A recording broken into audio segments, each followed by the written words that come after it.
Hello and welcome back to the Nasty Metal Production channel here at YouTube, and welcome to another Friday review.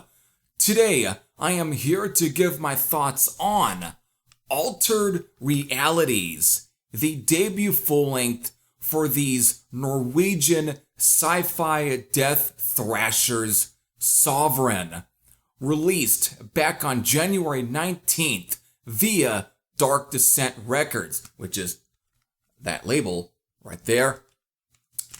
So without further ado, let's begin. So with being based out of Oslo, Norway, formed back in 2018 by bassist/vocalist Simon Roar Grong, lead and rhythm guitarist Tommy Jacobson, rhythm guitarist Vidar Finedet, and of course with even at the time, along with the formation of the band, was Christian Horn as the drummer. Again, this lineup of course ended up releasing the Ironcast demo in 2018, then of course just from there on releasing a demo in 2019, which was a self-titled. Eventually it would end up being re-released as the Neurotic EP in 2020. And with that ended up being the last thing for Christian Horn, who would then later on afterwards would be replaced by Kato Syversud. I hope I pronounced that one correctly. And so with the lineup now of Simon Roar Grong on bass and vocals, Tommy Jacobson on lead and rhythm guitars, and Vidar Finedet on rhythm guitars, and then Kato Syversud on drums. This lineup, of course, would eventually begin recording their debut full-length album, Altered Realities, in March of 2022, and it was slated to be released sometime in 2023, with it being last year by now. But somehow, I think things I don't know what kept it, from being released, but maybe it probably has something to do with not honing down a record label, at least a label that would release the album. And eventually that's when Dark Descent would come into play, and eventually here we'd get this album on January 19th. So with now giving that sort of brief history of the band, now it's time to the portion you probably are now waiting for. So that means that before I get into giving my thoughts on Altered Realities, that means you know what I have to do. I have to do a track list rundown so I can tell you folks what are the songs that are on this album, how many tracks there are on this album, and what is the time length for this album. Since this album consists a total of 7 tracks, it clocks in at the length of 41 minutes and 34 seconds. And so, for these 7 tracks, we kick off with basically the title track, though it's here titled Altered Reality instead of Altered Realities. Reality is reality and not realities like it is on the album. Alright, finally then we get into Futile Dreams, Nebular Waves, Countertech, The Enigma of Intelligence, Synthetic Life, and then ending with Absence of Unity. So there you go, folks. There's your 7 tracks. So, I can't really for sure say that I might have heard about these guys before.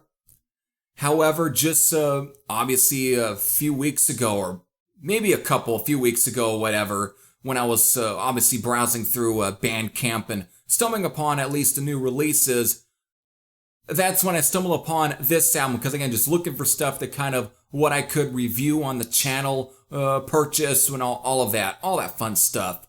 So again, just stumbling upon this one, and the thing is, I don't generally always focus when it comes to the reviews. It's usually a lot of traditional metal, hard rock, and maybe speed metal, and of course some thrash metal for the most part. But it's just been very sparse, whatever, with the thrash metal stuff too. But definitely not really a whole lot of death metal. I tend to really, focus on the channel, which it's always been something I've been wanting to kind of change for at least quite a bit of time. And here and there I've been able to. I mean, the newest Master album comes to mind. But just browsing through the death thrash or the death metal portion of Bandcamp, that's when I stumbled upon this one. It was just the artwork that really grabbed me. Again, just reminded me of like something from Dan Seagrave, the guy who did Morbid Angels, Altars of Madness, and Hydra Veins, After the Dream, and even I think even for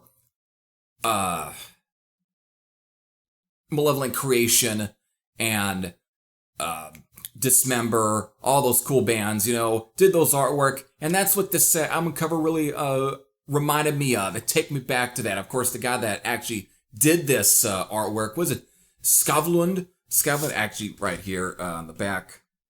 Skavador. Again, not very familiar with the artist, however, you probably do if you're familiar with the band Hellripper, at least the guy Hellripper, because he did plenty of his album covers. So again, it just really struck at me, and so the name Sovereign, the logo and everything, I was like, this looks like it's going to be old school death metal. So obviously with Bandcamp, I go and be able to, let's say, sample some of the music. As I was sampling this, I could not purchase this album fast enough. And so, I couldn't purchase this one so fast enough.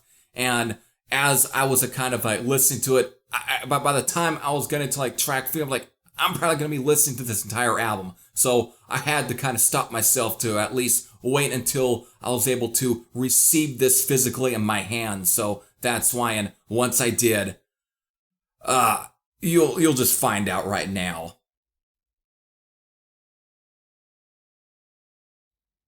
What we have here is some stellar slabs of proggy yet techy death thrash, but with a raw force that intensifies the environment.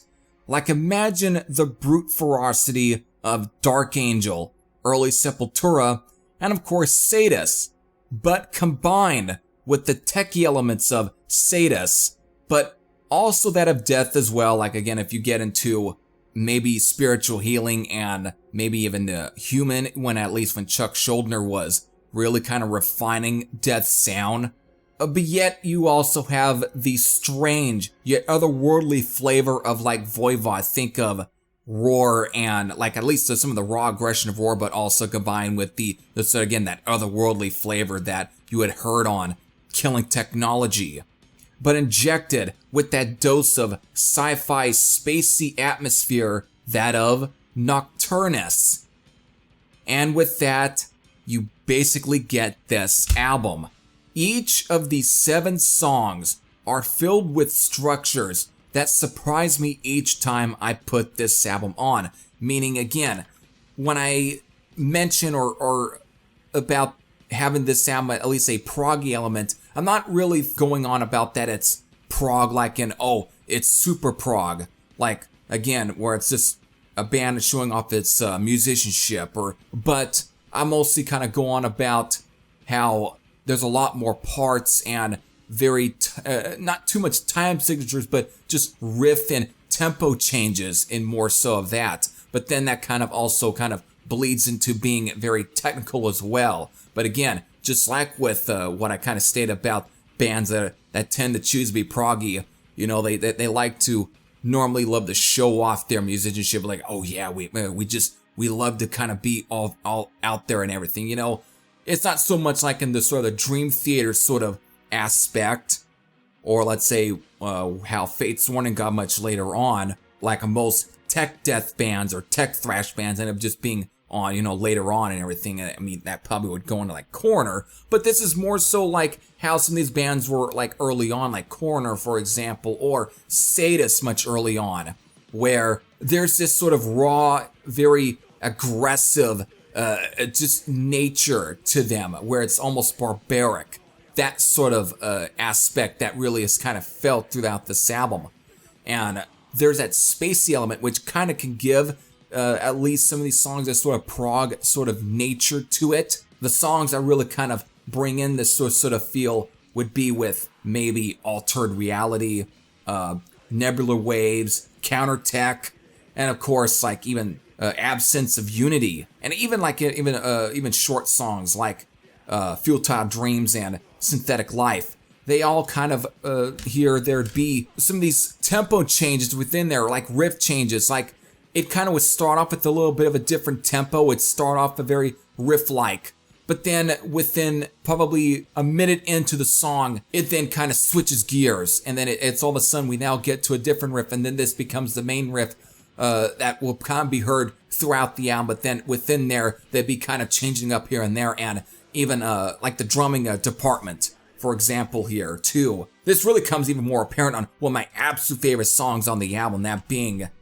The Enigma of Intelligence. This track, and for the rest of some of the other songs as well, really also comes into play with just the drumming in itself. I mean, Keiru Sævarsrud, his drumming really kind of channels the best of like Gene Hoglan and John Allen. Again, Gene Hoglan being mostly known for Dark Angel and even like Testament and Death and those bands, even Fear Factory for a period, but also even of John Allen, who is best known from Sadus, and of course even Testament for a while as well. Those are some of the technical aspect of things. It's just wrapped with this sort of raw power to it, this so much energy, but again, it just has this raw power that's just built around there, that is just felt within there, and it really works with a lot of the other musicians, and again, especially with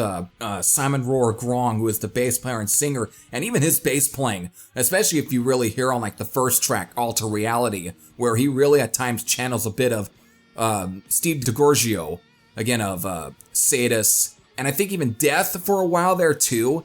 But again, he just, again, that very just elaborate sort of bass playing, very techy, that kind of works with the songs. But yet his vocals, on the other hand, is really where that sort of, I guess, a lot of those death metal leanings really come in, even though he's not like your typical death metal growler, but it's more like a very bark and shouty in a way. Again, maybe like early Max Cavalera or Don Dottie, for example, the very comparison to those, or maybe the guy of Devastation, Malevolent Creation, Demolition Hammer, all of those. It just has that sort of vibe going on where it's just real aggressive, which kind of really adds to the fact that this is technically more of an aggressive thrash metal album, but again, it has some of those death metal overtones. But within there, you do have a lot of the sort of slow, very proggy parts that are really heard, mostly within Alter Reality, Nebula Waves, Countertech, even Absence of Unity. All these kind of have there, and especially when I bring up like the Nocturnus sort of comparisons, that really kind of comes in with like the sort of atmosphere, using a little bit like interludes, just stuff that really kind of like intros. A lot of the again, what is it like little intros, whatever. Got that again, this sort of spacey type of quality to it that they kind of, let's like give like a little introduction to the songs before again eventually the band kind of comes in. And then eventually you kind of hear some of these sort of synths, these sort of sound effects kind of being heard throughout some of these songs, especially into like The Enigma of Intelligence, and then Countertech, and then eventually Absence of Unity, which the bring up Absence of Unity, this track, of course, also, it kind of starts off fast, but again, there's also be some groove breaks, there'll be some slow breakdowns and everything, but then eventually, within the sort of the barrage of just absolute overdriven intensity, it kind of ends off on a very almost slow note, very dark and methodical, where it's very doomy, very gloomy, and it just has this sort of sinister aspect. And that's the one thing too that I get with the sound, is that it has a very sinister quality to it. And without being, the band that sings about just death, Satan, everything, said this is more so sci-fi themes that you probably would have got like a Nocturnus or Voivod or whatever. But again, it's just musically, it just has a sinister quality to it. And with the ending of Absence of Unity, it's just very slow and dirgy. And I just love it how they milk it. And it just really kind of gives it that sort of proggy aspect to it as well. And so they find their balance. But again, when you have tracks like Futile Dreams by the 1 minute portion or maybe 2 minute portion of Nebula Waves, or it's just you kind of get that sort of thrashy intensity that's really felt within these songs, but yet on top of the sort of technical musicianship and the quality, and then the proggy sort of nature and the spacey atmosphere with a lot of the intros, the sound effects, all of that. That's really just all completely combined together to create I think is just an absolute cool as hell album for these guys. And again, finally, one of my absolute favorite songs is The Enigma of Intelligence. This track, again, it kind of starts off with sort of that spacey sort of sci-fi atmosphere with the intro and everything, but once it really kicks into the song, they start off with a bit of a breakdown, very groove sort of. But the thing is, it begins to intensify a little bit more, and as it does, that's when the band just begins to kind of just busting all in, and it is just a hellish journey. Each time, there's always sort of different tempo changes. This is where you kind of get a little bit of the tech quality. This is where I'm just really reminded of Sadus, especially Swallowed in Black period, where it's just real fast. It's aggressive, it's mean, but it has a whole lot of power to it, and yet they never lose sight of it, and it just keeps going, and again, it just elapses, and it just creates just a cool song, and it really is, I think, one of the crown jewels of this album. I just hadn't really heard a death thrash song this frantic and this hyper, and in the way that, again, you're just reminded of classic Sadus and Dark Angel and all those kind of bands. You're just reminded more of that, but again, without trying to be too much of a copy, but yet they really studied their homework of those albums and the musicianship, the writing, and to me, that's really just all capsuled within the Enigma of Intelligence, and it's really one of the crown jewels of this album, and I just love it. And it's really just kicks the second half into high gear, and then into Synthetic Life. This one is more of a short burst, but it just continues on. Oh, just a great album. It's just so blistering, but yet the guitar soloing. There's even some great guitar soloing peppered throughout, again, from Tommy Jacobson, who, again, within all these songs, there's a lot of great sort of guitar soloing where, again, I'm just even reminded of like Chuck Schuldiner. And just in that sort of aspect where he is that sort of musically really good as a guitar player, but he can get frantic, he can get crazy if he wanted to, but he just knows how to make everything very tasteful at the same time, and it just really kind of spices up the album. So in a way, to end everything with this album, Sovereign to me just managed to utilize practically everything that I love about old school death metal and thrash metal, but spice in my favorite aspects of bands like Sadus and Voivod to create something that is pretty damn strong.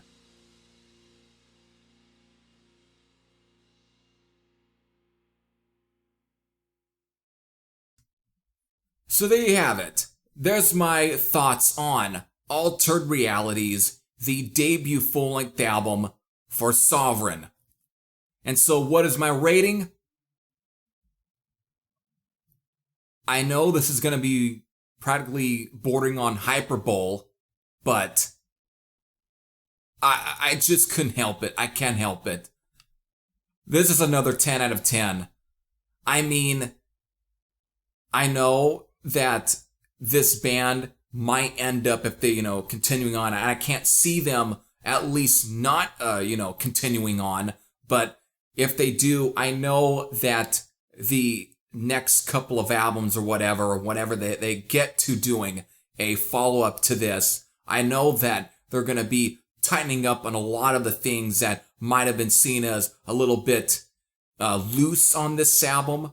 But for a debut album, though, I know you're probably going to be yelling at me a couple of various other different, let's say, debut death thrash albums or death metal albums or thrash metal albums in general from the past several years that might be even better than this one. They'll be like, well, those here's this album, there's this one. But maybe I'm just a picky guy, but something about this album really, it just clicked with me. It's like something within there, like the light bulb just came on. And I don't think I really heard a death or a debut modern sort of death thrash album that really had this much fire, this much spark in it. And this is really why I'm just reminded of the old days, the old period of death metal and thrash metal, at least when the two genres were obviously still in bed with each other. If you look at the late 80s, early 90s, all those early sort of death metal albums, this is what take me back to those sort of era albums where they had a lot of youthfulness, a lot of that energy, that sort of piss and vigor, where it seemed like they were making a statement instead of just like, let's say, most modern tech death metal or thrash metal bands were like, well, we're just going to show up because of we're great musicians and we really love our musicianship, all that type of stuff. No, this is where it takes me back to like albums from Sadist and especially Dark Angel by the time of Darkness Descends and then into Leave Scars and Time Does Not Heal, where there was definitely a statement to be heard. And it just, there was a lot of that raw power that really was felt within those albums and what they were trying to do. And that's what I'm just taken back with this album and the band in general, is that this is, to me, the best balance between being techie and very raw at the same time and just displaying that raw power. And I just feel it throughout this entire album. That's what I'm so in love with this album right now. And to be honest, I would not be surprised if this ends up being my #1 album of the year. But I know it's definitely going to be in my top 10 or again, top 5. This is just so good. So I love this album. And so for any of those who might have checked this album out, and if you have any thoughts, whether they are either positive or negative, you can leave them all down in the comment section below. But if you're not yet familiar with this band, please be familiar. I'm going to leave you a link to, of course, Dark Descent's Bandcamp page where I purchased this from. And of course, you'll find the physical copies there to buy from, the vinyl, the CD, and the cassette, but you'll also be able to check the album out. And if you do, please buy this album. Please do. Support this band. Support good, just old school sounding death thrash from these young lads. Please do. They're great. So if you dig all the bands that I mentioned in this video that I obviously compared Sovereign to, I can't see you not liking this album. Please do. So at that, this is Harry Thrasher saying I'm out, and I'll see you all later. Take care, everyone.